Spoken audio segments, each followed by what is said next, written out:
Ladies and gentlemen, as you know, Rick Perry is number 463 on the list of candidates to run for president of the Republican Party. No, I jest, of course. I think he's like number 10 or 11. Rick Perry, you'll recall, came out of the gate in 2012 with a lot of hype. However, when he was on a debate stage and proclaimed that he would eliminate 3 federal government agencies, the Department of Energy, or I should say the Department of Education, the 2 others, and he couldn't name the third. And after about 5 minutes, he just said, oops. And people started getting the idea that, hey, this is a guy who doesn't seem to have really well thought out policies. I mean, if you're going to eliminate 3 agencies of the federal government, you probably should be able to name them. I mean, if you're really proud of that policy, it should be on the tip of your tongue. Now, there was a lot of reports after the campaign when he floundered significantly, and there were some other bizarre moments too, actually, that he had back problems and was taking painkillers. So people waited with bated breath to see the new, old Rick Perry. And in fact, Rick Perry traded in his cowboy boots for a pair of glasses, not unlike mine, going for the, what I like to call, the metrosexual look that I got going. And of course, I wear my glasses to make myself seem more intelligent. I think it works a little bit. Rick Perry puts on the glasses. Let's see if that worked for him as he's interviewed with John Dickerson on CBS's Face the Nation. Water.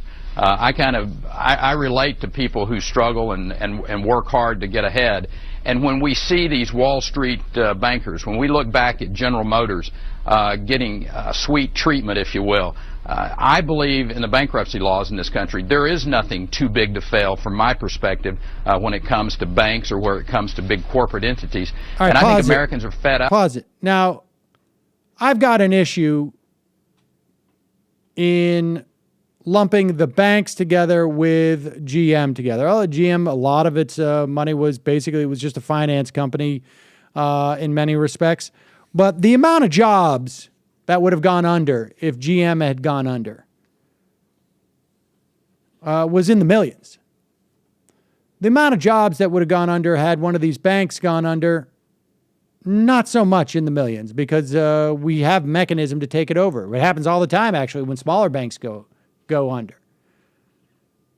So I don't like lumping them together, but okay. Rick Perry, just because we wear glasses doesn't mean we have to agree on everything. I am. We're fed up by seeing Wall Street get treated specially, and you can't even get a loan from your community bank because of Dodd-Frank banking regulations.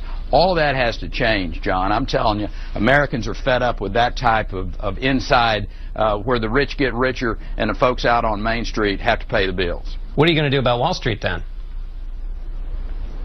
Well, regulate them. I mean, regulate them, make sure that that doesn't happen. If they make bad decisions, let them live with those bad decisions. Don't bail them out.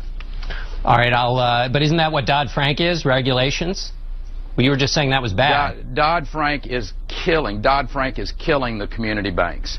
Over-regulation in that sense. There needs to be some wisdom. My home state, one of the things that we were successful with was finding that balance between protecting the citizens and allowing the freedom for folks to grow, to be able to get loans, to be able to do the things that really matter.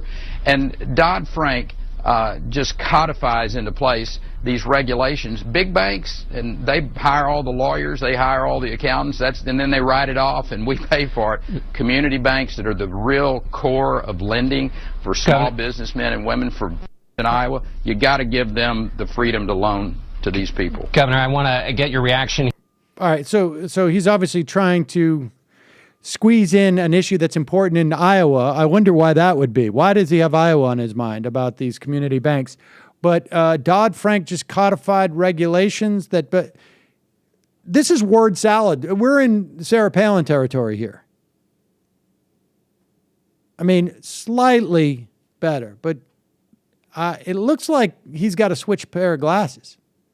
I'm going to recommend to Rick Perry wireframe glasses and see if that helps him out a little bit more. But it looks like Rick Perry 2.0, not much of an upgrade. I might wait for like 2.1 or 2.3 before you decide to adopt this one.